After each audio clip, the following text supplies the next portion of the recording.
Okay, they tell me I'm alive according to this. I know I am alive, but they tell me I'm alive. So, can anybody hear me and can anybody see me? And I've got to brush my beard because it's looking raggedy as hell. So, how you doing, Dick?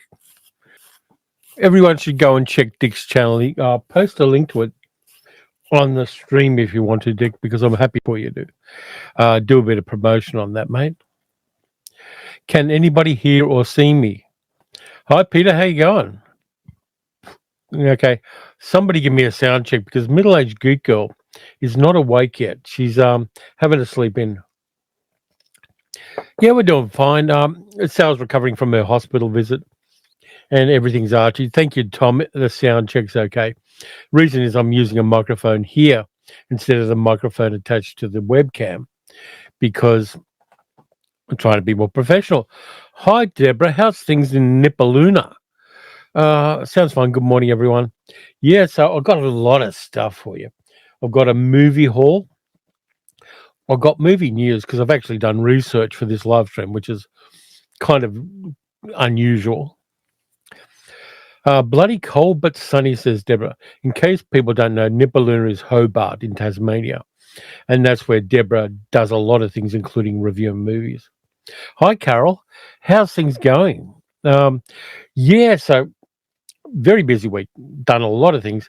Visited the family over the other side of town. Yesterday, I did a video for the other channel where I went down to Belmont, Bowen Market, and checked out the movies and things they had there. And so I went down, did that, then I edited and I uploaded, and I did the whole video in a day. So, yeah, been very busy for somebody who's supposed to be retired. But I'm not really. I've just changed careers. Got my imprint cup full of coffee. Carol says, not so bad. We're both on holiday for 2 weeks, so charity shop hunting. Good. Got to help the charities and also help yourselves out there. Where Carol and Dick live, incredible amounts of good stuff at charity stores. Dick's channel is full of things that I am envious of him finding. Yes, I've got a movie haul of my own here, and I'll show it to you during the live stream. But where those guys live is the motherlode of op shop stuff, and incredibly jealous in a very benign way. So tons of stuff to talk about. Dick did a haul video this afternoon. Yeah, I haven't watched it yet because I only just started this. I've been up since 4 a.m. It's 7 a.m. now. And I did things like look after the cats. I went out and did a run to the bakery and got some donuts for Sal. Got myself a meat pie for breakfast and a few other bits and pieces of household stuff. So been pretty busy. Yeah, I got nominated for an award. In case people didn't know, I got nominated for the Australian Science Fiction Achievement Awards this year again as Best Fan Publication in Any Medium. So Terry Talks Movies got nominated. I don't know how I'm going to go because, life's a mystery. The future's a mystery. Dick, I'll always give you support. We're in this together.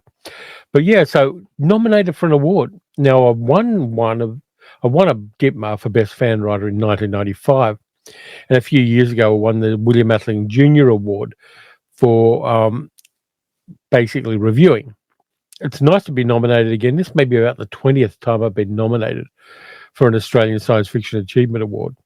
Don't know whether it's going to happen. They're announcing it in Conflux up in Canberra, so I won't find out for a little while. It's I think the convention's in a month or two, but it's a big honour to be nominated. There's a lot of good nominees in the A.M.A Awards. Yeah, Deborah, just being recognised is great. I did have this run where I was nominated 14 times before I ever won an award. And I went to a lot of the ceremonies. And when you go to a ceremony 13 times and you don't win, it is a blow to the ego. You don't want it to be, and you're using it as encouragement to do what you do better. But going 13 times and being not a winner in that sense is soul-crushing in some ways. But then I won and everything was okay. Yeah, it is great to get the awards. And also the best thing about it, I got it, actually, it was in Nipaluna, Deborah. I was down at Thylacon in Nipaluna when I won. And everybody bought me drinks. I got totally smashed with a couple of people you might have heard of, Neil Gaiman and Kim Stanley Robinson.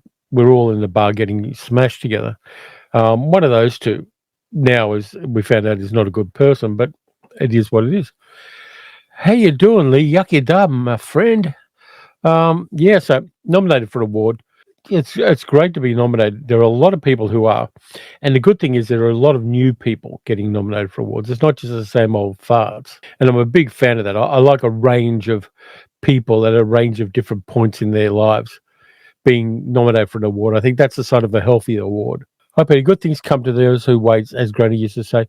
Yeah, absolutely. Rust never sleeps, as Neil Young said. So, yeah, I'm nominated for an award. Very happy about that. I'll let you know if I win. If I don't, I may not let you know. We'll just see how that goes. But yesterday's haul was fun.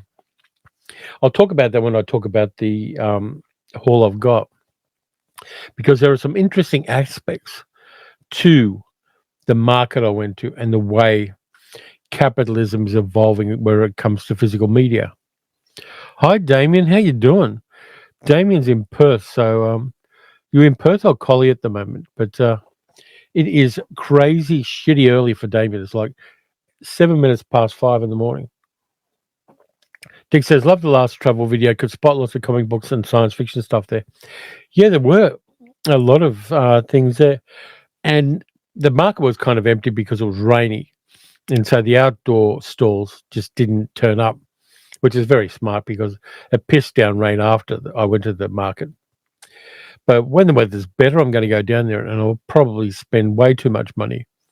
And I'm on a very tight budget at the moment because of the camera replacement. But yeah, it was good fun to go down there.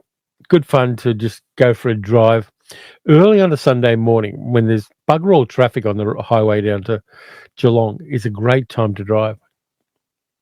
Lee says, you got smashed with KSR. That's amazing. I think that even beats my friend's story about sharing a split with Tony Todd. No, Kim is such a gent. Stan, people call him.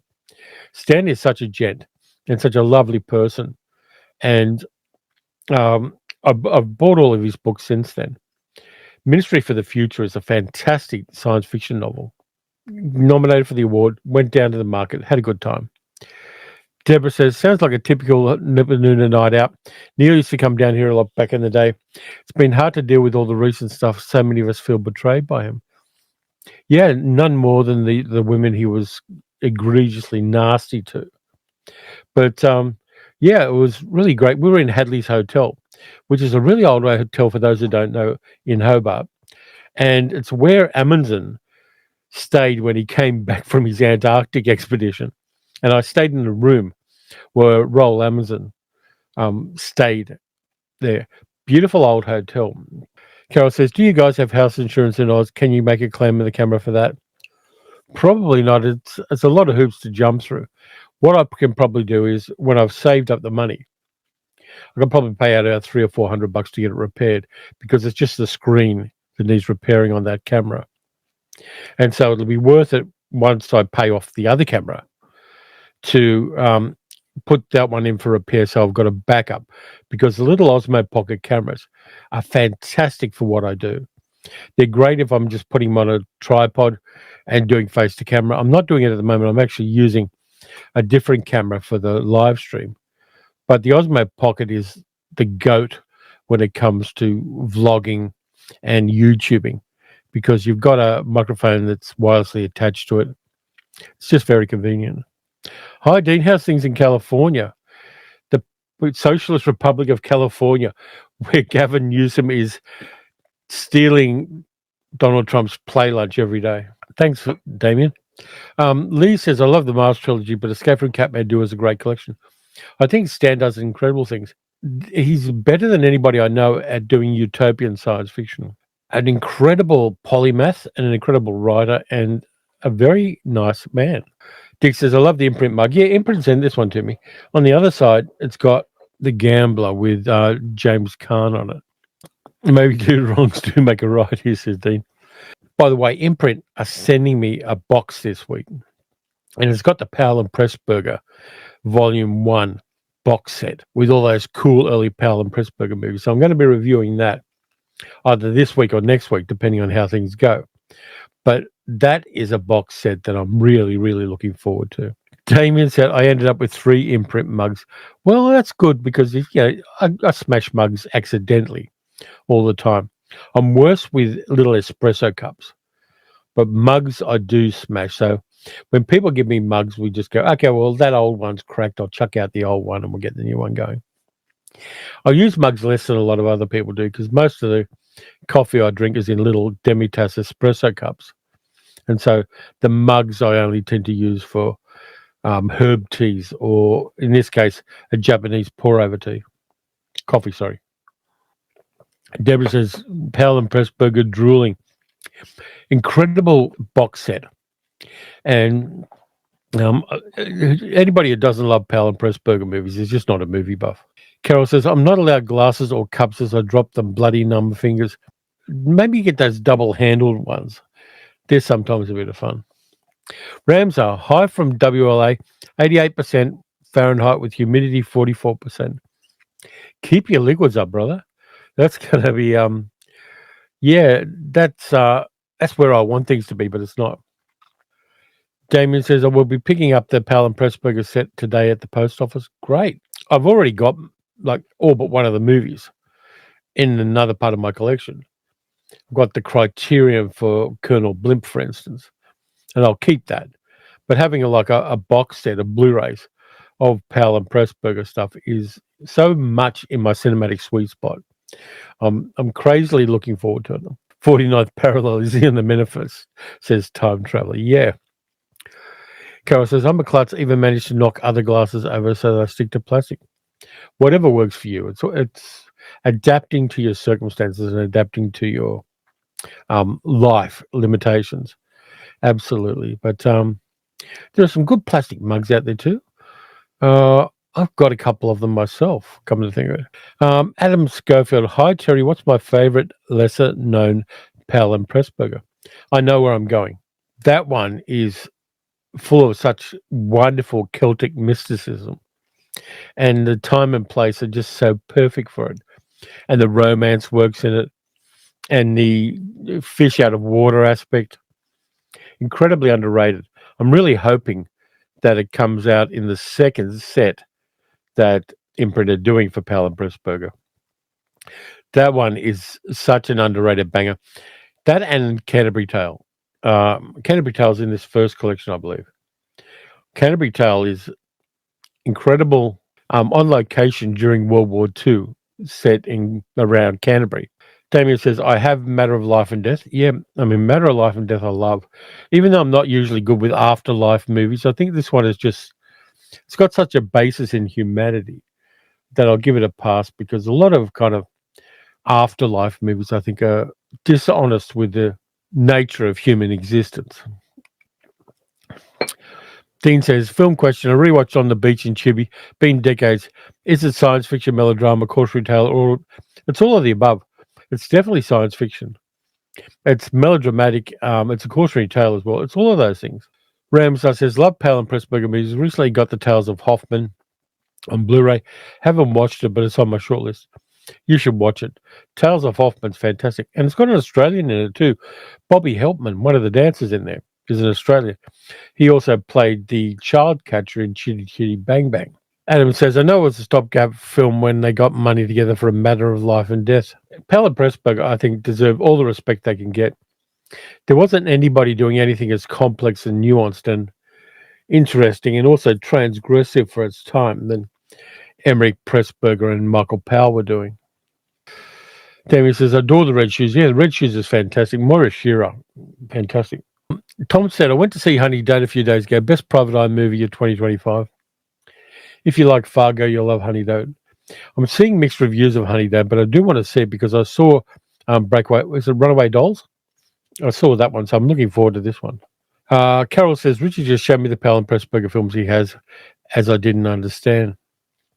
You got some fun there. Just watch them, Carol. Time Traveler says, the love interest was Zyra from Planet of the Apes. Yeah, in Life and Death, Kim Hunter.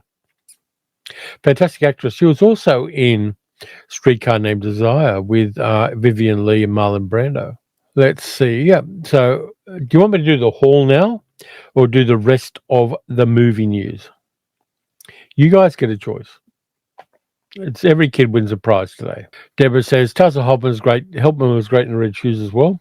Dick says I should do the haul. I'll get one more vote and then we'll decide. Deborah says haul. So it looks like we're doing the haul. We got Tom says haul. So we've got people from all over the planet who want the movie haul. So we'll do the movie haul next. Peter says Hall and Oates. I prefer Garfunkel and Oates, but we'll go. I went to CEX. CEX is a store that sells used secondhand games and computer gear and Blu-rays and DVDs. Dean says, how's Mag doing at Luna? Both doing well. Sal's sleeping currently. She had a late night. She may turn up for the later part of the live stream. She may not. Either way, I'll pass on your good wishes. Yes, I went to CEX, which is in the UK as well. But they've opened up here, and every time we go and visit the Outlaws, I go over to Knox Shopping Centre, and they've got a CEX there. I picked up this because it's a bad movie, but I got it for like $10 on 4K. Picked up, and I got it because I've got Morbius on 4K as well. I picked up Madam Web on 4K for $10. And any 4K you can get for $10 is a cheap deal. So I picked that up at CEX, and I picked up two other things as well. And I'll just get them in the order. Carol says, I've seen a lot of films. I just didn't know they were Powell and Pressburger. It's a very niche movie buff thing to go P&P on it. Picked up a couple of more movies. I got one for $5 and one for $3. And this is the one I got for $5. The sequel to Triple X with Vin Diesel in it, Return of Xander Cage, which I got for this one was $5, I think, somewhere around there. I forget exactly, but it was pocket money, and so I got that. It's a double Blu-ray set. Got 2 discs on it. Silly fun, silly action film from 2017, and I hadn't seen it, so I picked it up and watched it. It's what it is, but at that price, it was okay to get it. The other one I got on spec. It's called Flight 7500, filmed by Takashi Shimizu, who directed The Grudge. Supernatural stuff on a plane. I haven't watched this yet, but I got it for $3. It's English language with an American cast.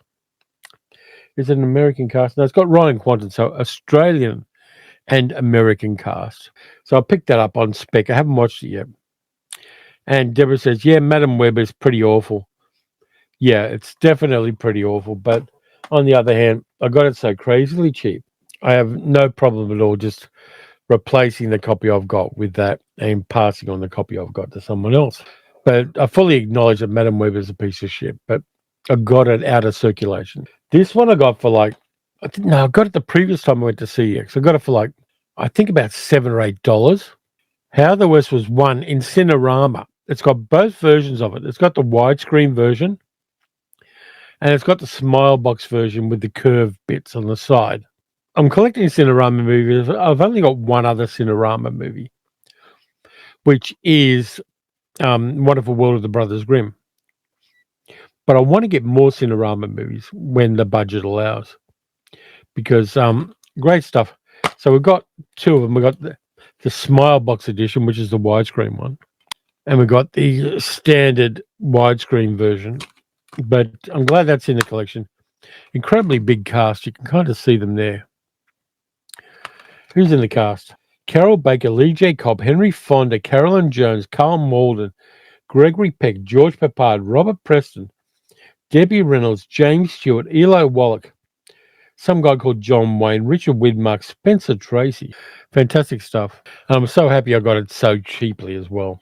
I said, I've yet to watch A Canterbury Tale, A Matter of Life and Death, and Tales of Hoffman. Love that Scorsese documentary, Made in England, the films of Powell and Pressburger.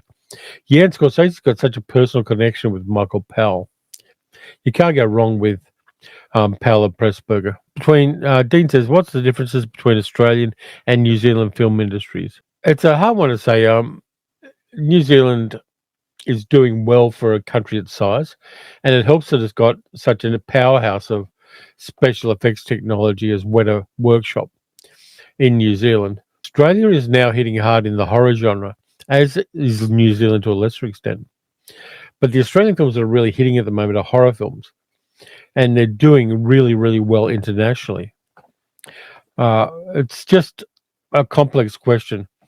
There's a lot of crossover in talent between New Zealand and Australia.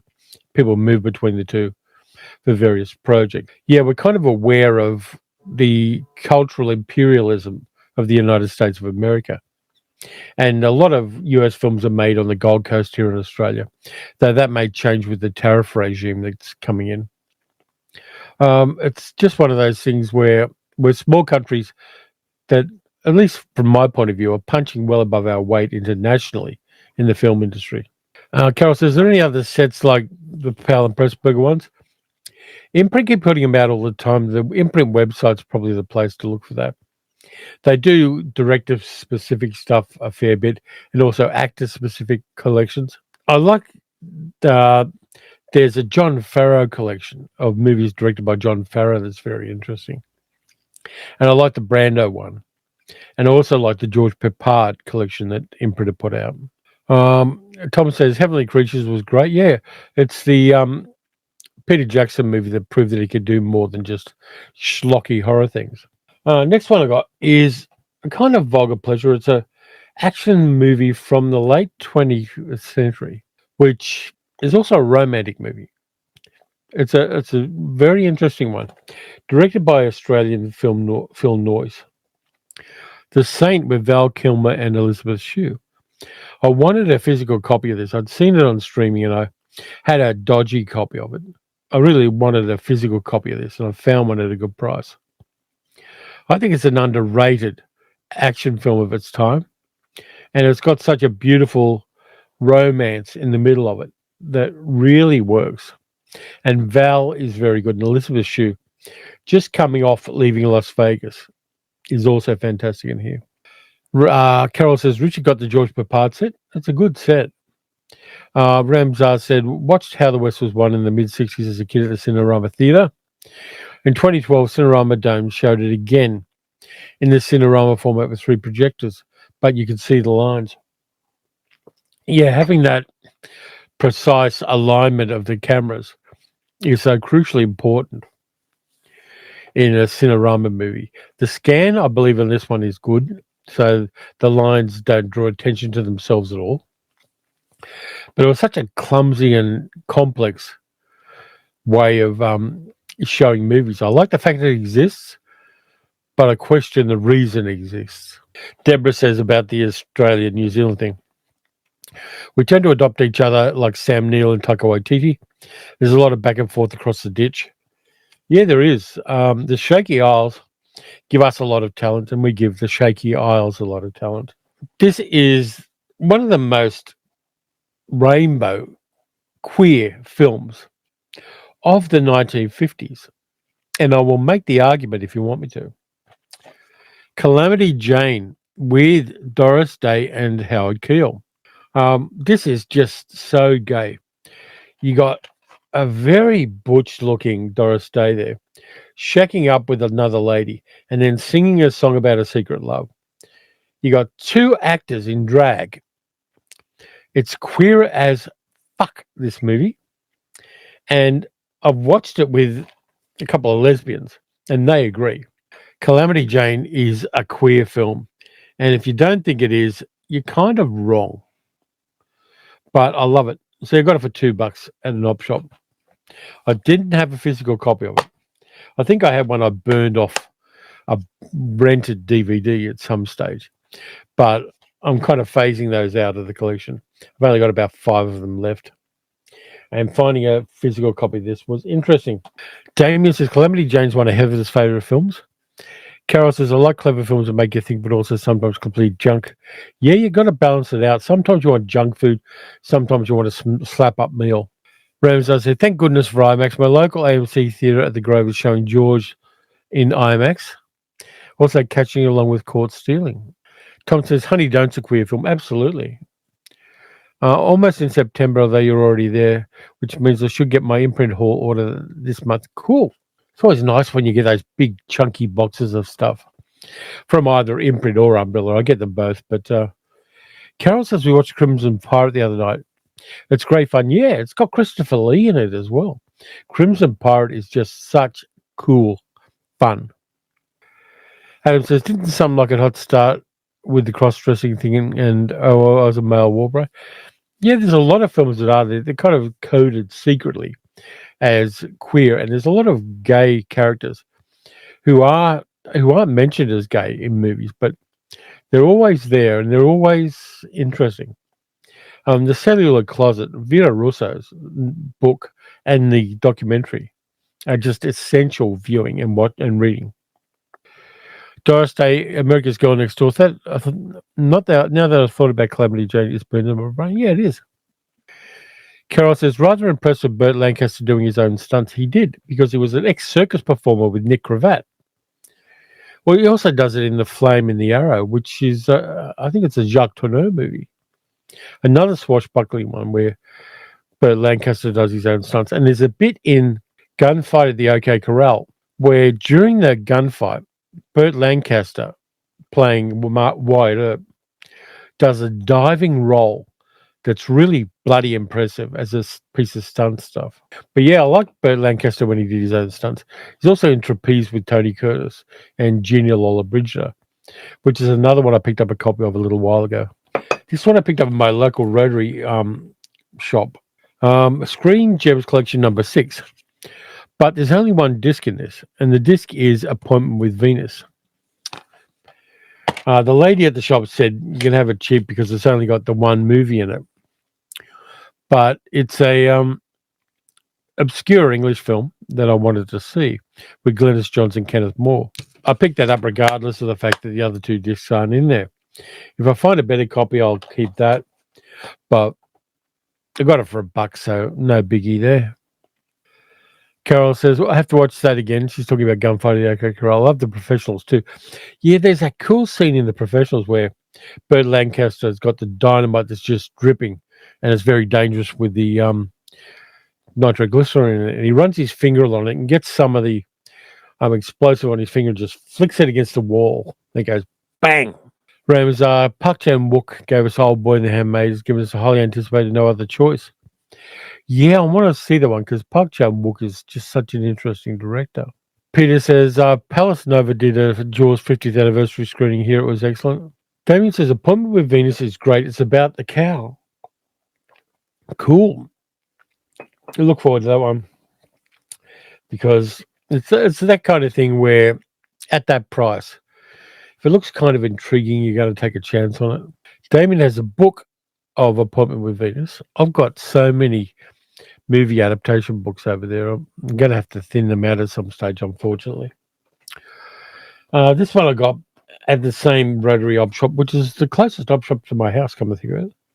Didn't have a copy of Sons of Katie Elder with John Wayne and Dean Martin. The team from Rio Bravo is back.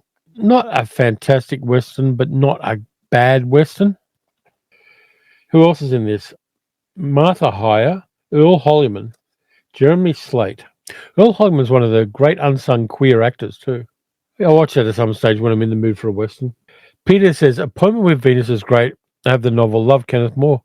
Yeah, he was good in a certain kind of role, but he never swam outside his lane. David says, I enjoy Burt Lancaster movies. Me too. I mean, Burt Lancaster just hit all the way from the start to the end of his career. Fantastic actor. This one I like, even though it's got a nun in it. I'm not a big nun movie guy. Am I looking forward to any upcoming fall movies? Fall isn't until the middle, April next year. I'm not looking forward to anything in April next year, Dean. Heaven Knows Mr. Allison with Deborah Carr and Robert Mitchum, who play off each other beautifully. Good World War II movie. A lot of fun. Would have been happier if the nun had shacked up with him, but that's just me. Fantastic little war film. And the other one I got is a Kevin Smith rarity, which I don't remember not minding. Dean says, fall here in the Northern Hemisphere. Yeah, but we're looking forward to spring. There's a lot of upcoming movies. I want to see Yorgos Lanthimos' movie. What is it? Begonia. I want to see Begonia. Is the one I'm really looking forward to at the moment. Chasing Amy, I got a copy of. Not many copies of this around. It's a little bit of a rarity now. But I remember not minding it, even though there is some slightly dodgy sexual politics with the queerness of the main character. I don't mind that, and I wanted a copy of it. And again, it's one I got for $1. Is it in the right aspect ratio? Tell me it's in the aspect ratio. Widescreen, good. A lot of movies of this vintage that were put out were put in pan and scan. So I'm a little bit wary of them now. Ramsar loves Heaven Knows Mrs. Allison, yeah. I remember enjoying it as well. And I always find none slightly creepy. Damien hates pan and scan as well. A number of times I picked up secondhand movies at op shops and got them home only to find they were pan and scan. That just pisses me off every single time. This one is a movie. It's an ex-rental because it's got stickers all over it. Dalek El Arabia says, Tusk is a great Kevin Smith movie. I like Tusk. I like Tusk because it's so wonderfully bad and icky body horror. Tusk, I've got a lot of time for. And if you don't know the basic concept of Tusk, it's a guy who's kidnapped by a mad scientist, played by Michael Parks. He gets transformed into a human walrus. Does Quiet as a Nun mean anything to you? No, I haven't seen it, Adam. This one I like. Colin Farrell in an early role. Written by Larry Cohen. Directed by Joel Schumacher. The Phone Booth. Phone Booth. And look, this is an ex-Blockbuster movie. Blockbuster in Braybrook it's from. I remember liking this movie. And a movie set predominantly in a phone booth is kind of cool. I'm glad I got a copy of Phone Booth because it's a movie I like. And I don't think anyone's going to be putting it out on Blu-ray here in Australia in the near future. Deborah wants to see Begonia. Yeah, Begonia looks interesting. Heaven Knows Mr. Allison was the top 10 films when it first showed on Australian TV. Yeah, it's fun. Watched an excellent documentary, Ramsar, that says Wick is Pain, in which all aspects of filmmaking using the John Wick franchise. I must see. Yeah, I just like the way the John Wick movies and Chad Stahelski have really taken action cinema to a new level, mostly by getting the best stuntmen and challenging them and using technologies to improve what they do. It's John Wick movies are so underrated from that point of view. Dix is in the 60s Casino Royale. Deborah Carr's character ends up going off to join a convent, then comes back later in the film as a nun. So they even made a joke of it back then, yeah. And in 1968, she got nude with Burt Lancaster in The Gypsy Moths, the only Deborah Carr movie where she gets a top off. And for a lady of her age, she looked great. John Wick is gun fu. Yeah, absolutely. But it's unashamedly that. It takes equilibrium and then goes to 11. Noel says Phone Booth was great fun. Saw it in the cinema when it came out. Also runs a tight 87 minutes, which is rare these days. Yeah, I think with the concepts that narrow, like a guy in a phone booth with a sniper around him, you can't drag it out too long. You're going to be padding if you do. 87 minutes is just right for that because it's a concept that needs a tight runtime. And I think it honors that. Going in a total different direction here, and I just hit something that's going to make noise, so I better turn that off. Son of Alibaba with Tony Curtis and Piper Laurie, reprising their co-starring roles from The Prince Who Was a Thief, Tony Curtis's first swashbuckling role. This one's a bit of fun. I like this one. It's got a good supporting cast too. Hugh O'Brien's in it as one of the villains. It's really good. It is that Arabian Nights kind of cultural appropriation thing. But it's in old school Academy ratio Technicolor, and it looks great. I watched this the other day and had a bit of fun with it. So I'm glad I got that. I don't have The Prince Who Was a Thief, I don't think. I may have, but I don't think so. Deborah's looking forward to Del Toro's Frankenstein in November. Me too. Jacob Elordi apparently is good as the monster. And Oscar Isaac is good as Frankenstein. Apparently it takes a slightly different view on things. And the buzz is that they waste Mia Goth. Unless they plan to make a sequel where she becomes the bride of Frankenstein, which I'm up for. Mia Goth is just such a presence in cinema and particularly in horror movies. Dalek El Arabia says, watched Crackoon last night. It's a low-budget, gratuitous fun. It had me laughing more than most mainstream comedy releases. Cool. There aren't a lot of comedies these days that get released in cinemas. A lot of them on streaming. not in cinemas. The economics have seemed to have shifted away from movies being shown in cinemas if they're a certain genre, which is a pity because there are some good comedies coming out and just not getting the love. Rams, I watched My Mum Jane by Mariska Hargitay. The daughter searching for her mother, very touching. I'm hearing okay things about that, but I'm still a bit wary of it because a little bit look at me with that kind of documentary, and I'm a bit wary of that. Carol says, you have Halloween in spring then. I knew Oz Christmas is in summer, but never put that together before. Yeah. We have all the right seasons. We have barbecues at Christmas because you're getting together with family. You don't want it to be somewhere where you can get hypothermia. You want to have barbecues and prawns, and you want to go to the beach, and you want to hang out, and you want the kids picking the skin off each other after they get sunburned. All the good things of Christmas. Damien's got Son of Ali Baba and his Tony Curtis set from Shock. Take a 68 said, watched The Lynn of the Desert yesterday with aka Omar Mukhtar with Anthony Quinn and Rod Steiger as Mussolini. Haven't seen that one. Lion of the Desert. Okay. Haven't seen that one. But it's Anthony Quinn played everything except a Mexican Irishman, which is what he was. Anthony Quinn's got the best line in Lawrence of Arabia. I am a river to my people. Because I am a river to my people. That is the best line in Lawrence of Arabia. Bar none. Deborah watched Eddington in the cinema yesterday, and it's a pretty mess. Joaquin Phoenix is brilliant. I want to see Eddington. I don't know if I'm going to be able to see it before it comes out on streaming, but I do want to see it. Damien says Lion of the Desert is on Tubi. Thanks for that, Damien. I'll check it out, along with all the 50,000 other things I've got to check out. 2 more things I've got in the hall, and I got them yesterday. For those of you who've seen my yesterday video on the Travel Channel, I found something that's a bit old school these days, which is pirate videos at a treasure market. There's a very well organized Chinese guy who had a ton of pirate DVDs on a big, enormous table, biggest table at the market, under an awning. He was very well organized, had a big van, he had a big awning and a big canopy over his table. And he's flogging shrink-wrapped pirate DVDs of movies. And the thing he's doing most of is Disney stuff, Disney series, Disney movies, Marvel movies, all that stuff, because there's a market gap here in Australia. And the market gap is Disney are no longer releasing physical media of new releases in Australia. I mean, they did that for their own reason, cutting their own throat as far as I'm concerned. That means that the pirate industry is really hitting hard because there's a market gap they can fill and make their bucks on it. I'm not approving of it at all.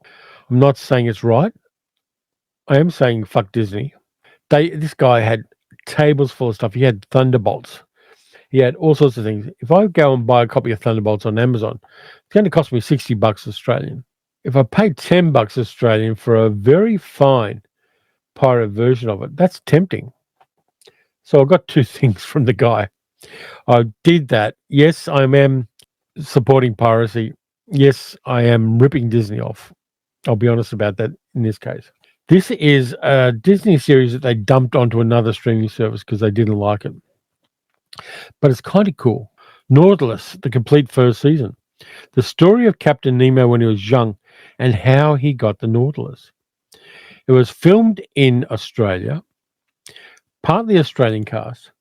Shazad Latif is playing Nemo. And is that breaking? And I liked it. I've seen it before. I've seen the first few episodes, but I wanted a copy of it. And so I got that because Disney wouldn't let me buy a legit copy. I also picked up the first season of Daredevil Born Again because I like Daredevil and I've got the previous Daredevil series on Blu-ray. So I did that. Arrest me. Tom says, I watched your new Terry Travels today. I had to laugh because once I got lost driving through an industrial area in New Haven. Yeah, my GPS screwed up. I was trying to find a coffee truck and I found out later that the coffee truck is only Monday to Friday. and the GPS couldn't figure out the roads down in the Geelong industrial area. And I wandered around for a while, listening to this stupid voice on the car. And then I went up to Puckington Street, where I knew there were good coffee shops. So I kind of drove another 5 kilometres away across Geelong to find a coffee, because I had done my work. I'd gone to the market, I've recorded the video, I did all that stuff. I drove 50 kilometres to get there, and this bloody machine was not directing me to coffee. At first, I thought it was the AI apocalypse, and I was going to be taken somewhere where a whole bunch of robot dogs were going to attack me. But then I just went, screw it, and went to where I knew coffee was. Deborah says, I'm not sure if I feel bad about ripping off Disney. To be honest with you, Deborah, I don't feel bad about it. Take a 68. I hear you can buy Chinese DVDs which release all the hard stuff not available elsewhere, even streaming shows. Yeah, I think that's where they came from. They were incredibly well packaged. The reproduction of the media itself is good. The menus on the videos are basic but serviceable. But yeah, that is definitely a market that's there. And physical media buffs in a place like Australia, where we can't get them any reasonable cost any other way. And we're paying a premium as well. We're paying postage. We're also paying a higher price than Americans would pay for the same media if we are to buy them legitimately from a Amazon or from some other online store.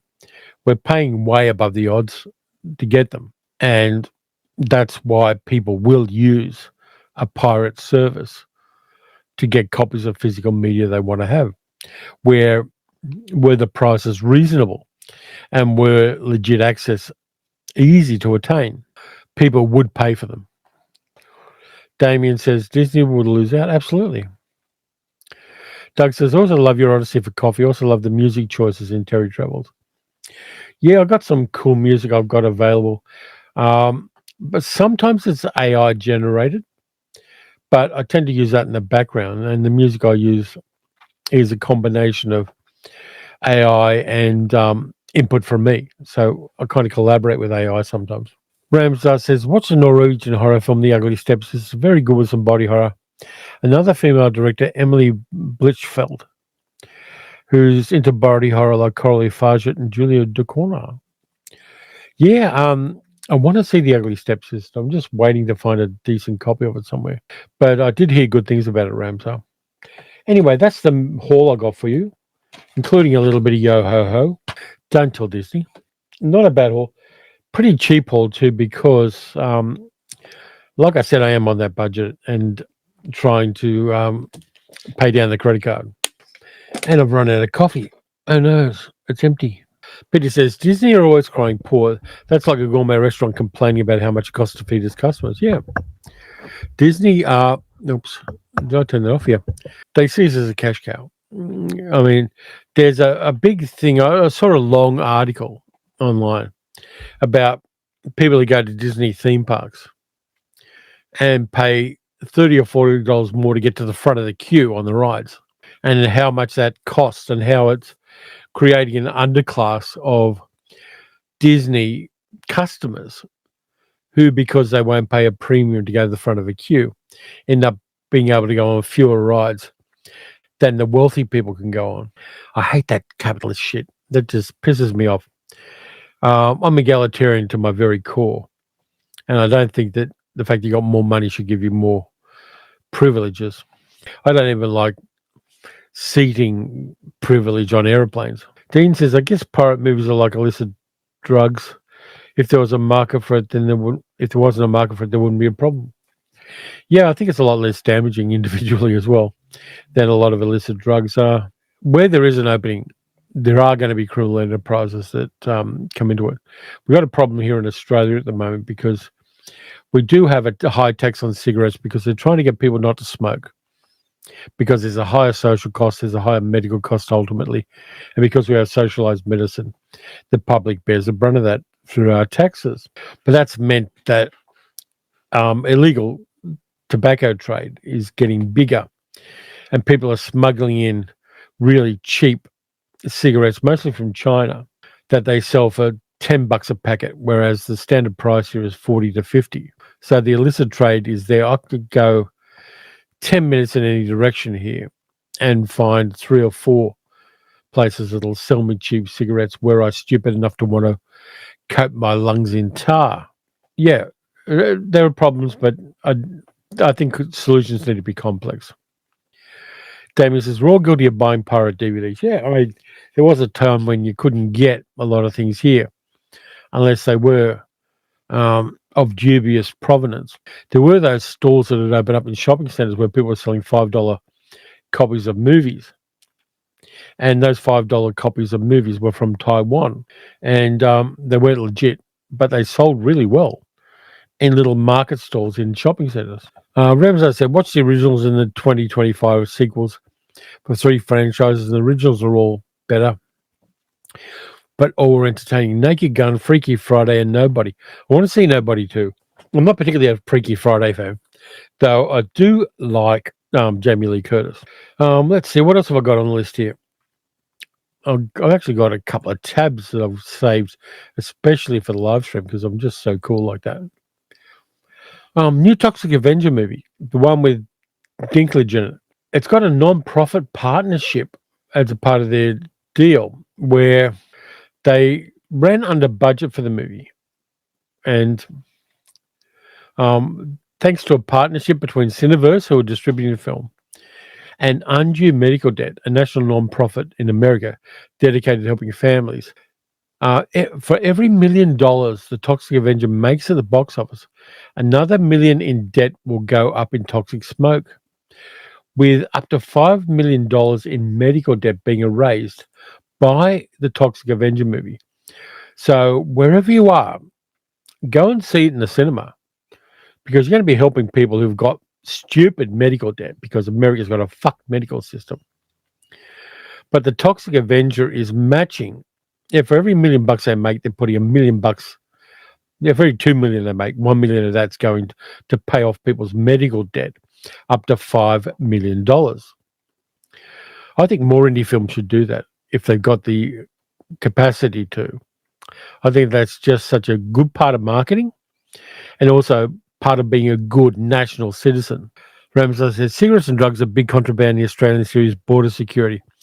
I don't like that series, Ramsay, because it tends to paint a nasty picture of people who aren't white Caucasian Australians.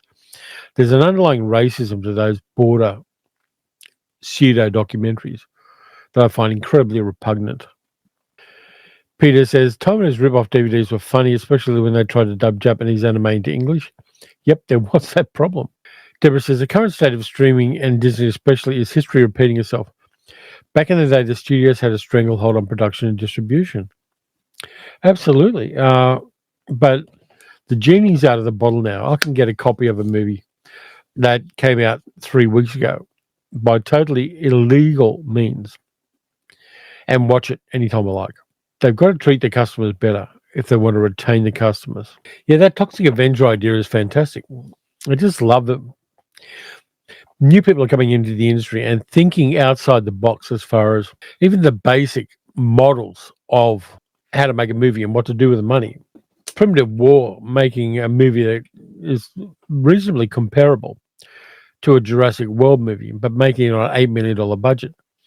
I love those little indie people who are doing at least as good as the big boys and doing it so smart and strategically with that Godzilla -1 savvy that really allows them to produce movies way beyond anything you could reasonably expect for that budget. Has anybody seen the trailer for the new Nicolas Cage movie, The Carpenter's Son? Because that looks mad. I'll read you the blurb for it. A family hiding in Roman Egypt. The son, known as the boy, doubts bodyguard the carpenter, rebelling with mysterious powers. As he uses his abilities, they face natural and divine horrors. Basically, it's the story of Jesus done as a action horror movie. I'm up for that. I want to see what they do with that. Nicolas Cage is a person who's protecting this kid. And the good thing, of course, is The Bible's in the public domain. You can do anything you like with it, as many, many people do in many, many different circumstances. The Carpenter's Son looks like it's going to be mad fun, and it's going to piss off all the right people. So I'm looking forward to that. David says, I think all streaming companies don't care about customers, only the bottom line. There are exceptions. Broly cares about its customers a lot, and it feeds them beautifully. Dick says, remember the days going to the video shop around the corner when we lived in Tottenham? As a kid, me and Dad would go to see what new pirates the Greek owner would have in that weekend. Yeah, absolutely. Serendipitous discovery at video stores was one of the joys. You go in there, see what the new releases are and what the new weeklies are, and just give it a go, because it's only going to cost you like $5 to $10 for a weekly at the time. And so you go and grab a bunch of movies and just try things out. And Tom says, no, but I saw Nicolas Cage in the new Criterion Closet entry on YouTube. I haven't watched that one yet, but I'm looking forward to it. Doug says, I love Nick Cage's movies are so hit and miss, but rarely disappoints. And Damien says, protesters will be lining up against that Nick Cage film. It may just go direct to streaming, in which case, where are they going to line up? Yeah, I'm looking forward to that, because it's just such a gonzo concept, and I'm there for that. Ramsar watched two good French film noir, Diabolique and Elevated to the Gallows. The latter was one of my recommendations. Elevated to the Gallows is just so great, and that soundtrack with Miles Davis, just chef's kiss. But I do want to see The Carpenter's Son. There's a new bit of news that came out yesterday, which I found very interesting. Does anybody remember a movie called Walking Tall with Joe Don Baker playing Buford Pusser, a southern sheriff? Where was he sheriff at? Tennessee. It's the story of him going a little bit rogue. His wife gets killed by a drive-by shooting that was aimed at him, and he gets wounded, and then he goes on a rampage. Joe Don Baker was in it. They made a couple of sequels, one with Bo Svensson. They made a TV series. They made another remake of it with Dwayne Johnson and another one with Kevin Sorbo, all about this southern sheriff who takes the law into his own hands. I remember seeing the first one with Joe Don Baker in the cinema, and it was terrific. I really enjoyed it. Here's the thing. They've just discovered that drive-by shooting where his wife got killed and he got wounded, he killed his wife. The guy died in 1972, but they actually looked at the case and exhumed the body of the wife, and she was shot outside the car, but brought into the car for setting it up. So Buford Pusser actually killed his wife, which lets you reinterpret the films in a totally different light, that this guy's a lying piece of shit and who committed one of the worst crimes. Lee says, Cage made other top-rated films of complete rubbish. There's no middle ground. Coming from me, where my favourite Cage film was National Treasure. National Treasure's fun. So's the sequel. Doug says, Walking Tall was great. I didn't even mind the Rock remake, but the original's best. Absolutely. I agree. Joe Don Baker on a rampage is always fun. Even in Charlie Varick, he's just fantastic. But yeah, the guy killed his wife. Bastard. What kind of a piece of shit do you have to be? But if you look at his Wikipedia page, Tennessee Bureau of Investigation did the right thing and looked at it again and went, this doesn't sound right. And they corrected the record on it. Dick says, saw the alternative version of Army of Darkness on Pirate, and as I was a Sam Raimi fan at the time, asked my dad if he could get Adam, the video store owner, to run me a copy. Can you get video store owners to do that? Because that would have been fun. It was the only way to get it back then. Yeah. There were ways like Video Search of Miami would sell you alternative versions of some movies because the copyright on them was shaky. But yeah, Walking Tall and Buford Pusser, that's really a weirdie. Very, very weird. Robin says, Nick Cage in Birdie 1984 was great. He pulled out his own tooth in order to accurately portray pain. That's method acting taken to a dental level, really, isn't it? But yeah, he was great in Birdie. He was great in a number of things at the time. And Leaving Las Vegas, I love him in that too. And weird shit like Con Air. Nicolas Cage, I think, is best in low budget. I think the lower the budget, the weirder Nick Cage gets. I found an article, and I'll post a link to it so you can check this shit out. Let me have a look here. It's in The Guardian, and it's about algorithmic movies and the things, action films you find on Netflix. Bookmark this, but don't go to it because I want to keep the live stream going. Dick says it cost me $5 to get the copy of the movie. Cool. Basically, Netflix has got this smooth as shit system for making movies where they get big name actors and pay them full whack. But the movies are designed specifically to appeal to as broad an audience as possible on the streaming service. And so there's nothing complex, there's nothing nuanced. It's all really simple to understand, like 5-year-old level of comprehension, easy to understand. And they're making a ton of product like this, which is just basically designed to be acceptable and accessible to people from many, many different cultures and many, many different educational levels and many, many different viewpoints. So Netflix movies are designed to be smooth pebbles and not jagged rocks. It means they're a very different kind of cinema than all the other stuff out there. They're like cheap lunch meat compared to a fine slice of rare roast beef, if you know what I mean. Yes, they will fill a sandwich. And yes, if you put mustard on them and all the condiments, you're going to have a decent sandwich. But they're not as good as something a lot more crafted. Tom says, I'm glad I'm not wasting my time and money using Netflix. So forgettable, Netflix films. I mean, also Netflix is gatekeeping a lot of things like The Other Side of the Wind. They paid for the editing of Orson Welles' last movie, The Other Side of the Wind, and they've released it on Netflix, and I've watched it twice on there. They won't allow people to make a physical copy of it. They won't allow it to go into, say, the Criterion edition. They're gatekeeping one of the classic late films of a classic 20th century film director. And The Other Side of the Wind, I love as a film. It's crazily inventive, also very saucy, but it's crazily inventive, totally wild. It's got acting performances by people who aren't actors that are good, unlike anything else in cinema. And Netflix won't allow anyone to release it on physical media, even though their ownership of it is quite dubious. Dick says, gave up paying for Netflix ages ago, plus I always kept cutting out halfway through. I was watching something, so I dropped it. Yeah, streaming, unless you've got a very strong connection, is problematic like that.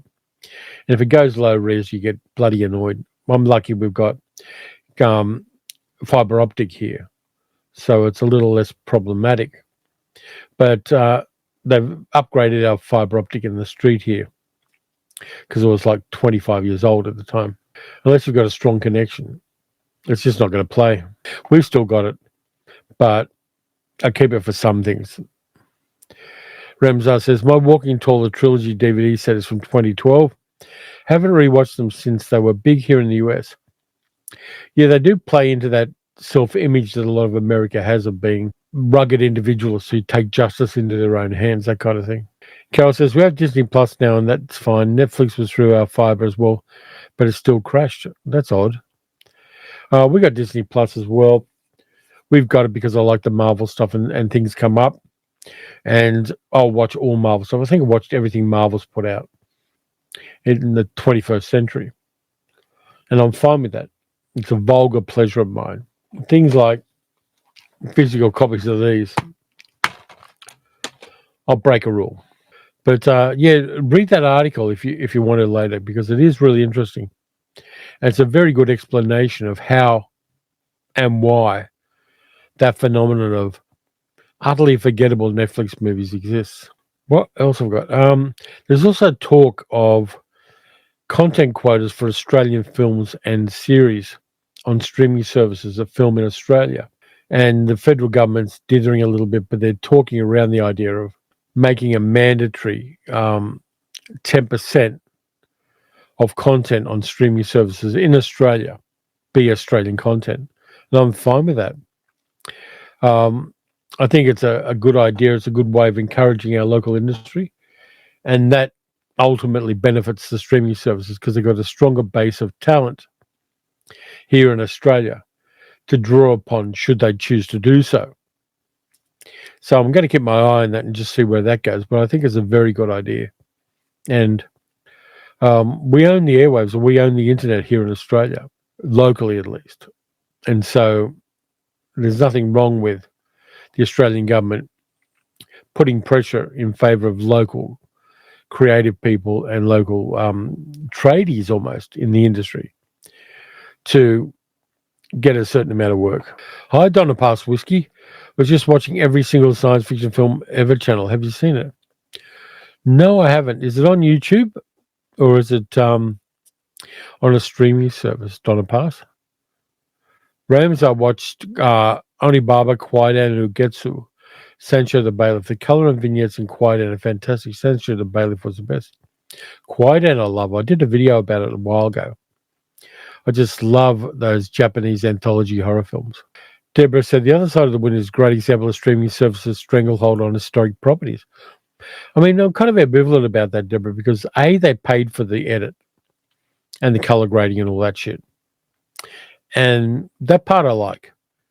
But I think at a certain stage, movies belong to the world. Movies like The Other Side of the Wind, which has been anticipated by me since the 1970s when I first saw Orson Welles talking about it on TV. I think, give me a chance to have it. Give me a chance to own a copy of it. I will pay money. I will pay a full whack to get a copy of The Other Side of the Wind. Damien says regarding the content quotas, good idea too, considering local TV networks have stopped doing local production. They have. They're doing low-hanging fruit like football panel shows and dumb shit like that and reality television bullshit. Deborah says, the unfortunate thing is that content quotas might mean more locally available reality television.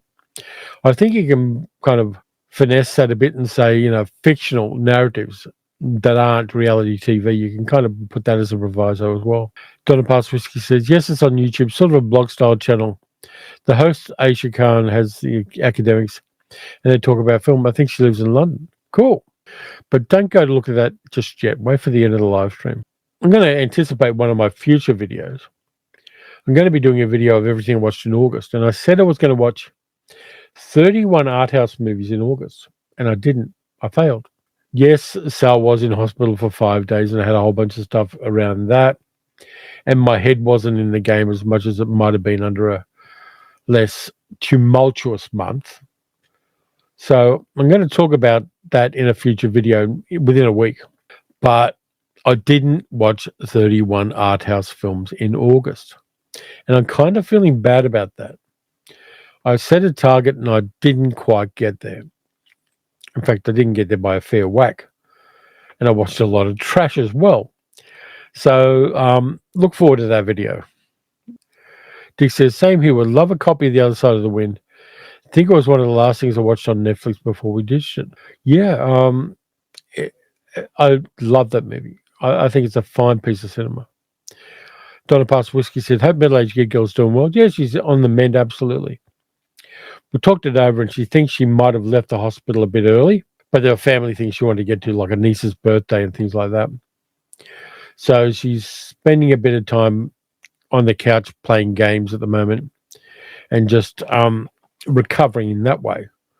But she's coming back better and better every day. Rams, I said, Weapons is killing in the box office. It's still number one in the US. Has made $235 million globally on a budget of $38 million. Yeah, Weapons I want to see, but I didn't quite get to see it in cinemas. But I'm hearing good things. And horror just punches hard in the kind of times we live in. People are really leaning into horror movies. There's something in the zeitgeist about horror movies. Tammy says, nice to hear about Sal. Yeah, Sal's doing pretty okay. Isn't to say she's not going to relapse at some stage, but we're doing everything we can to make sure that doesn't happen. Robin says, Weapons are so great. My son loved it. I do want to see it, and I will see it. I will give everyone's best, Deborah, absolutely. By the way, Super Chats are available, and I do have the fart gun ready for Super Chats, should anybody wish to avail themselves of that. Rams, I said 2025 is a banner year for horror movies. It's not even October yet. Last 5 years, 5 to 10 years, horror movies have done incredibly well, which is why companies like A24 and Blumhouse and Australian companies as well are doing really well. And also A24 is supporting a bunch of Australian horror movies. There's a lot of collaborations and kind of distribution deals being done with Australian horror films by Blumhouse and A24.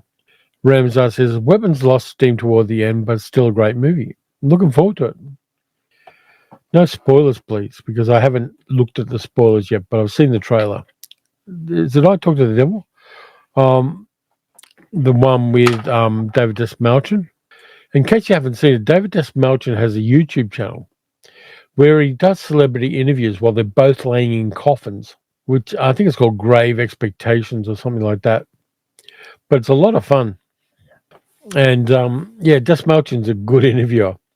I just love the fact that he has this format of celebrity and him laying in coffins, just chatting about life and death and other things. It's the episodes don't come out really frequently and they're done in seasons, but it is a lot of fun to watch. Let's see. I've gone through my list of ideas. So has anybody got any questions or stuff like that? Because we've got 40 minutes to kill here. And I'd like to kill them fruitfully with interesting stuff if we can. Late Night with the Devil Says Deborah. Yeah.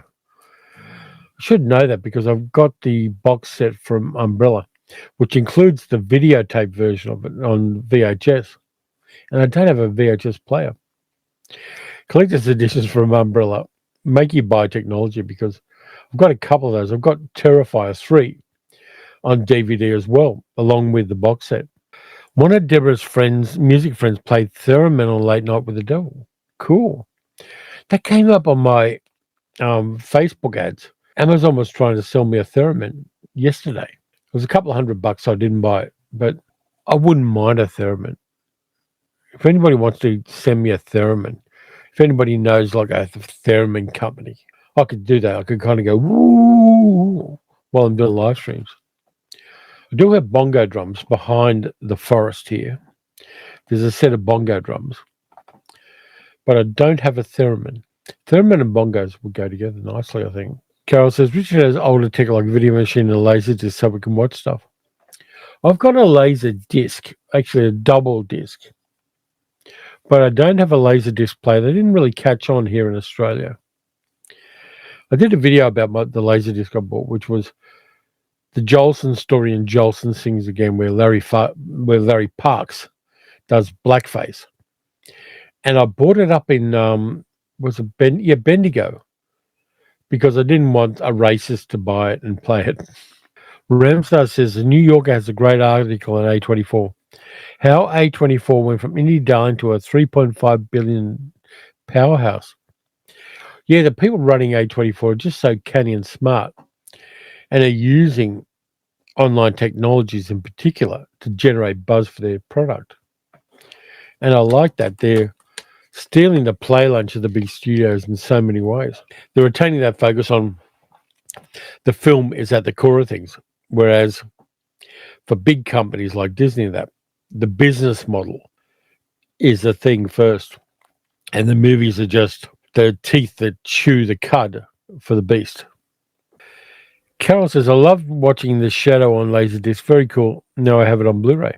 I like The Shadow. I think it's a great fun. Robin Marks, Canadian $10. Sorry, it's Canadian money. And being Canadian, I'm so proud of Leslie Nielsen. He would bring his whoopee cushion to talk shows and fart. He was a great Canadian hoser.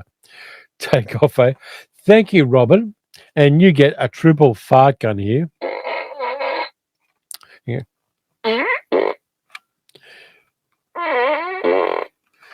Canadian money rates higher than Australian money, so it's not, we don't have American money exchange rates. So 10 Canadian dollars. Thank you very, very much. And as things cool off, stay warm up there, Robin.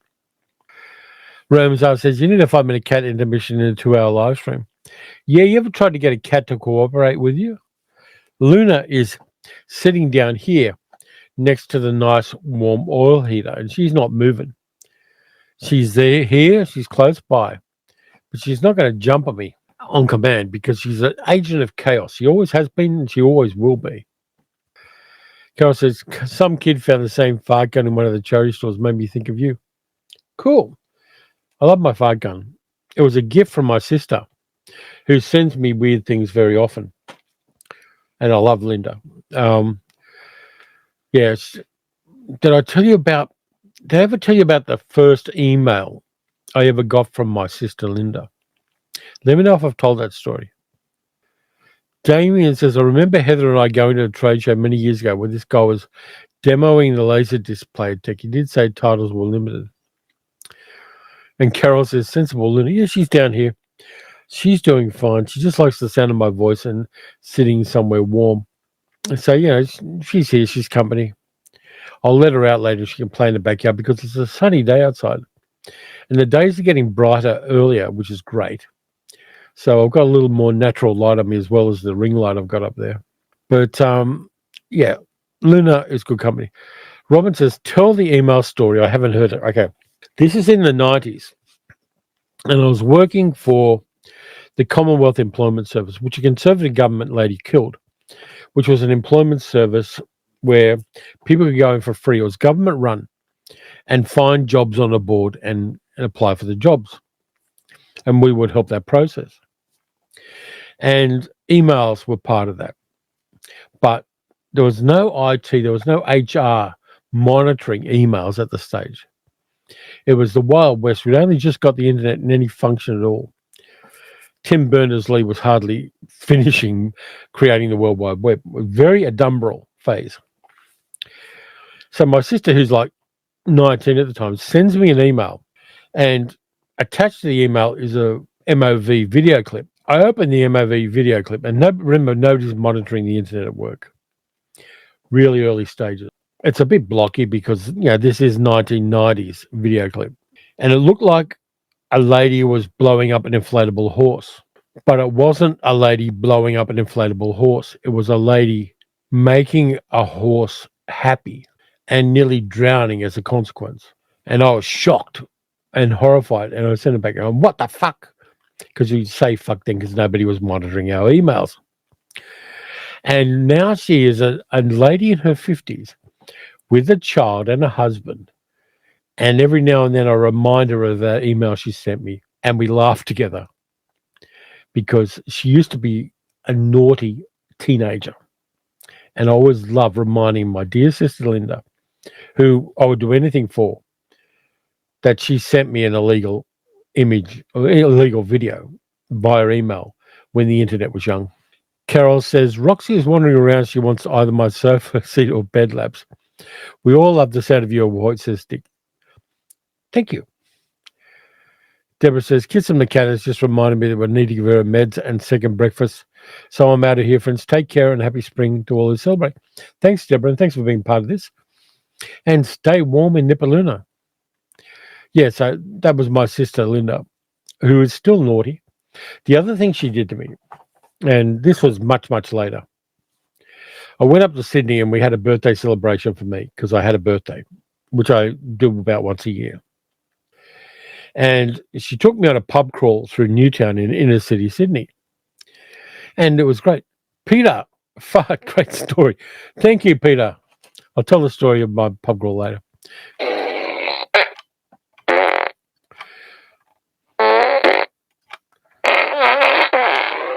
Thanks a lot for that, Peter. So Linda takes me on a pub crawl in Newtown. And I'm not a heavy drinker. I'll drink for taste and things like that. Deborah says, thanks. I'm glad I said for that story. Yeah. So she takes me to a pub crawl through Newtown. And we hit a few pubs. And they're nice pubs in Newtown. Very old school pubs. This was like 15 years ago. And so I'm getting a little bit shit-faced. Which, my birthday, I've got somebody looking after me. It's all good. And we go to a great Turkish restaurant and have fantastic meze plates and falafels and all the good stuff at a Turkish restaurant. And this beautiful woman walks in and starts belly dancing in a belly dancing costume. And I'm talking really good looking and really fit woman.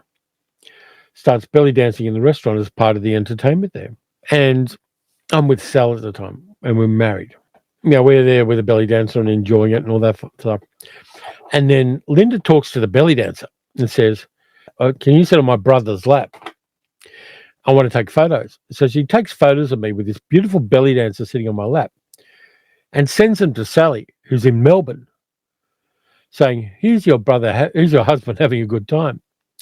And it's a picture of me grinning drunkenly while I've got a beautiful belly dancer in a red belly dancing outfit sitting on my lap. Fortunately, Sally knows both me and Linda, and there was no repercussions on that. But that's the kind of shit my sister does to me, and I love her for it. And I haven't seen her in a couple of years, unfortunately, but I really got to get up there and hang out with the shorter side of my family because she is wonderful and does stuff like that. Tom says, can I post the photo? I'm not sure where it is. I know it's somewhere, but I don't know where it is offhand because who could find anything that they took as, they were sent as a photo 10 years ago or 15 years ago.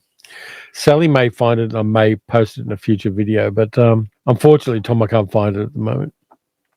Hey, Luna, stop chewing the cables, you fucking agent of chaos. Luna? Yes, you. Stop chewing cables.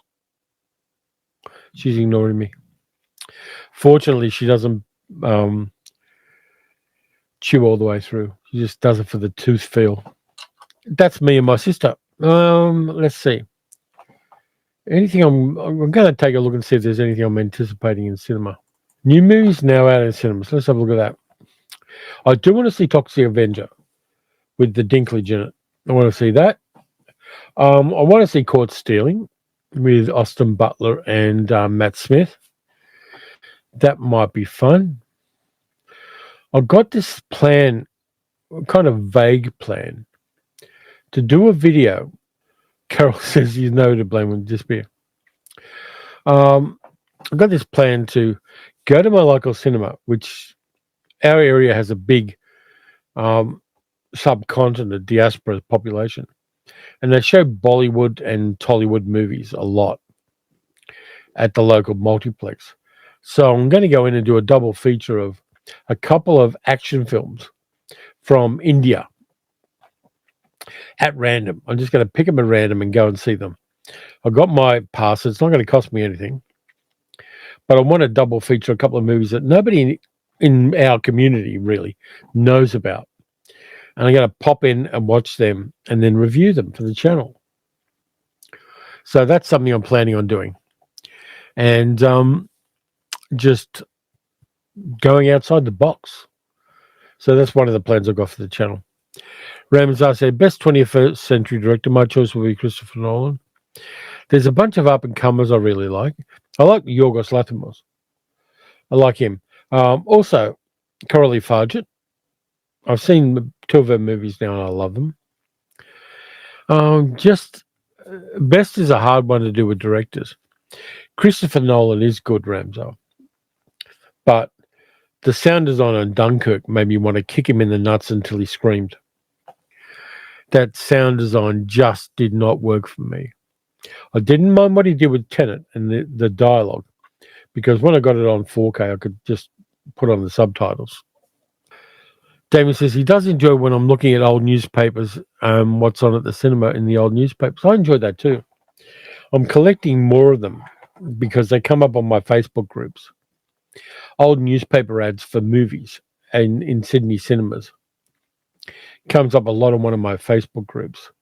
And just seeing what used to be there. One of the things I'm going to do is find a double feature in those old newspaper clippings and watch the 2 movies from the double feature and then review them on the channel. So I'm going to be kind of reenacting the experience of seeing 2 movies back to back that people might have had in the early 1960s or even the late 1950s. Carol says, subtitles are a blessing. You can have them on Disney too, which is helpful. Yeah. I don't mind having subtitles on English language films. They're a bit of fun. My hearing's good, so it's not particularly a problem with that. But I just find it a little bit interesting. Damien says, looking forward to that review. Yeah, I've got a couple of plans. And the plans are kind of timeline agnostic, so I can do them at any stage. So I do get to the stage. I've got a whole bunch of ideas in books for the channel that I want to do. Other things come up in life, and I'm running the clock down to the deadline for the next video. And that's where some of the listicle videos come from, where I'm sitting down, scribbling things on a page at the last minute to find something to do for a video. That's the kind of stuff I would do in that video. I'm going to be back in a minute. I've just got something to do here with the cats. Might be a sec. Carol says, my hearing is odd, so struggle a bit with modern films, so subtitles are a must. We have them on normal TV too and on live stuff, which is often fun when it goes wrong. Dick says, that'll confuse anyone late to the stream. Weekly live stream, but only 1 hour, says Ramsay. Nah, I kind of like the 2 weekly ones because it means I don't have to get up early on every Monday morning. I did half a century of that when I was working. So I'm not as fond of getting up early on a Monday as I used to be, when I probably never was. Damon says, when walking my work to Perth City, I remember how many cinemas in the city. Now it only has Rain Square owned by Palace. Yeah. So few cinemas. One of the things that's happening in here in Melbourne, which I find very interesting, is there are kind of niche cinemas opening up in the northern suburbs where they'll have 4 or 5 screens, but not a lot of seats. And they're run independently, and they also have decent food, and you can have booze there because they're licensed. There are a few different small cinemas opening up like that with multiple screens. And one of the cool things like that is you can rent a cinema for $100 and pick the movie from the movies they have. And this may have 10 or 12 seats. And have the cinema to yourself. You can get a bigger cinema for $200 and just have a screening of what you like with your friends. So these little boutique cinemas have a really interesting business model. You probably have to pick the sessions a little carefully, but you can actually select and rent a whole cinema at a not particularly egregious price. Carol says, we're waiting for Luna or Jill to pop up and take over. No, Luna is really happy just sitting right next to the oil heater. See you, Ramsar. It's late at night where you are, isn't it? So take care, and thanks for being part of the live stream. Dick says, if Roxy was there and saw that empty seat, she'd have filled it in a sec. Luna does that sometimes. She pinches my chair, or she likes sitting here at night time after I've gone to bed. And it's a comfortable seat, and it kind of retains body heat nicely for this kind of weather. So I'll get up in the morning and Luna's looking at me from my seat here. She's a bit random, aren't you? And now she's walking away because I talked about her. Can't win with some cat. But yeah, these little boutique cinemas are a fascinating idea, and they're using repurposed pre-existing buildings. Not old cinemas, but like little warehouses. One of them up around Northcote is using a like 1940s garage, a petrol station, repurposed into a bunch of boutique cinemas. It's a really interesting phenomenon, and I like little niche cinemas more than I like multiplexes. Tom says, when I went to see Honey Donut, I was the only person in attendance. Happens a lot for matinee screenings. I love that. I get to the first session in the morning where I can when I'm going to go see a movie. And whether it's at the Sun in Yarraville or up at my local Plex, very often I'm the only person in the cinema, or there's like a fairly large cinema with only 3 or 4 people there. When I went to see Primitive War, we were in the largest cinema. I had a nice reclining seat, and there were 6 people in 120-seat cinema. That's about the right percentage for me. I kind of like that. So, yeah, matinee sessions, or about 2 p.m. in the afternoon, between 2 and 3 in the afternoon, before the kids get out of school. Locally, at least, those sessions are your sweet spot for cinemas. Damien says, Leela does the same by taking my seat when I went down to Collie. Yeah, they do. They like the smell of your bum. They also take my seat on the couch where the 4K TV is. They just like sitting on them. I watched a movie yesterday. I watched One Touch of Venus with Ava Gardner. And Luna sat on the back of the couch watching the movie with me all the time. I'm counting One Touch of Venus as an art house film because Kurt Weill did the music for it. But I should check the mail today. I've got to go down the mailbox after I do this because I may have that imprint collection, which has the Powell and Pressburger in it. But it also has some interesting stuff like Point Break on 4K is coming from Imprint. And I'm looking forward to that, even though I'm not particularly in love with the movie. I like Catherine Bigelow's work, and I want to look at it from a viewpoint of watching the direction. It's hilariously bad at the end because there's a scene at the end which is supposed to be at Bell's Beach in Victoria here. And they filmed it up in Washington State in America. And it looks nothing like Bell's Beach looks like. So all the Australians at the end of Point Break are laughing like drains. Damien said, I found out all the cinemas when I lived in New Zealand in the main CBD in Wellington and Auckland were all torn down in the early 80s, which is a shame, yeah. That's one of the things I love about people like Tarantino and George R.R. Martin. They make a fuck ton of money, and then you partly use it to renovate and open encore cinemas. For a start, they want to see movies in cinemas. And Tarantino's done it in LA. George has done it in Albuquerque. It's such a lovely way to say, I've got too much money. What can I do with it that benefits my community and the art that I love? Peter says, Palace Nova is doing private screenings. I was thinking of doing Citizen Kane and the Magnificent Ambersons for my birthday. That sounds like a nice thing, Peter. What a shame we can't get the original version of the Magnificent Ambersons. Though there is talk of somebody using computer animatics to recreate Orson Welles' original vision for Magnificent Ambersons. It's the reason I never liked Robert Wise as a director. He was the cutter on the butchered version of Magnificent Ambersons, and I've never forgiven him. It's like naming names at the House Un-American Activities Committee. I haven't been to the Nova for a long time.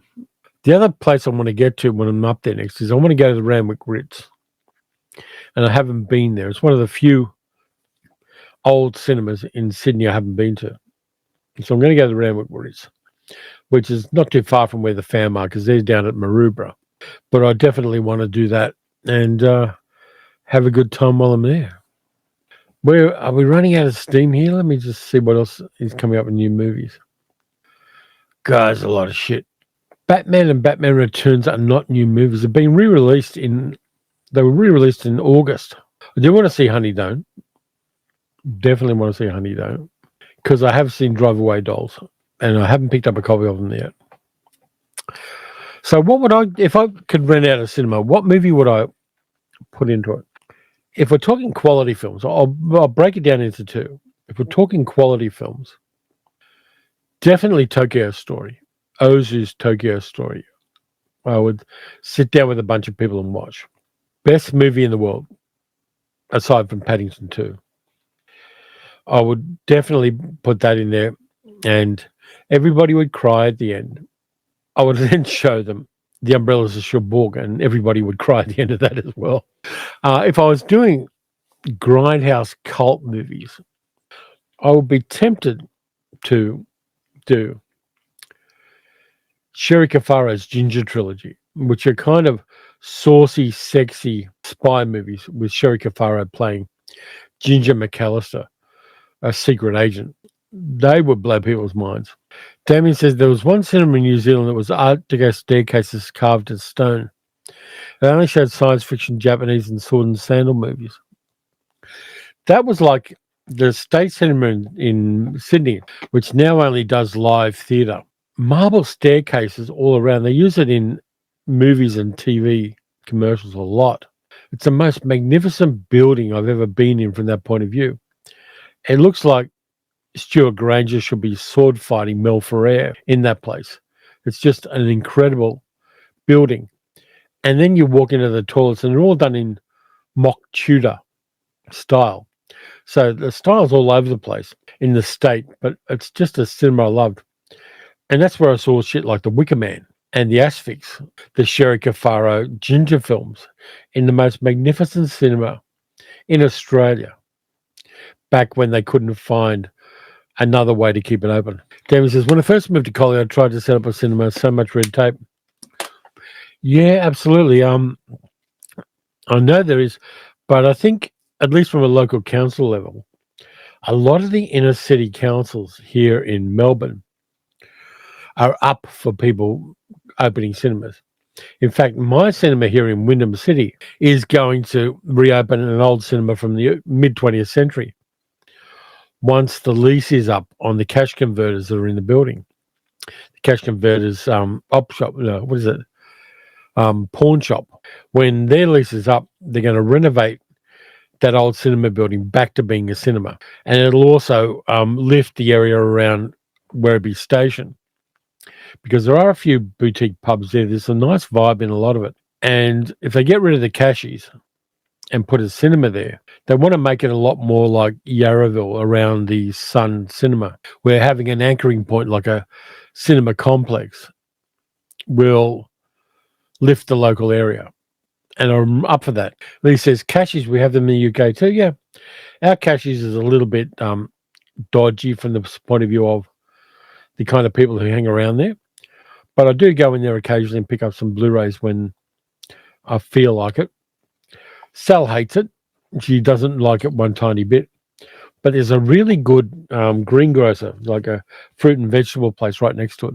And we really should go back there because I'm in the mood for some high-quality fruit and veg. Any last-minute questions? Lee says, same here. There's always lots of guitars and power tools of dubious origin. Yeah, we get a lot of those. We get some computer stuff. There's a lot of Funko Pops. Yeah, the high-end Funko Pops that are worth something. There's a lot of those. Damien says, all cashies seem to have left Perth. That's interesting. There are a number of them around.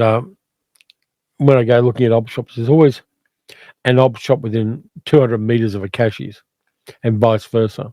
But yeah, I pick up some movies there occasionally. They tend to be very prosaic, and they're very big on like Seinfeld box sets and Judd Apatow movies. They're silting up with that kind of shit.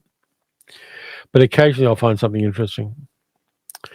Lee says, Blu-rays become so cheap in charity shops here. Picked up some recently for 50p each. That's only $30 Australian. Our locals, I can get Blu-rays and DVDs for $1 or $2 each. But it's a matter of finding them. And there are a lot of flippers out there who get in early in the morning and grab all the good stuff. I went into one of the, a Salvos in Werribee. And I was looking through movies and some guy went, don't touch those, they're mine. Because it was a flipper. Dick says, I'm still looking at doing a charity shop video. Yeah, I am. I can definitely do that. I want to go somewhere like a posh suburb and do a charity shop video because I'm more likely to get the good stuff there than I am in my local area. I did look through. I'm also looking at a video where I take $40 and see what the best selection of quality movies I can get is for $40. Like none of the shit, but quality classic films.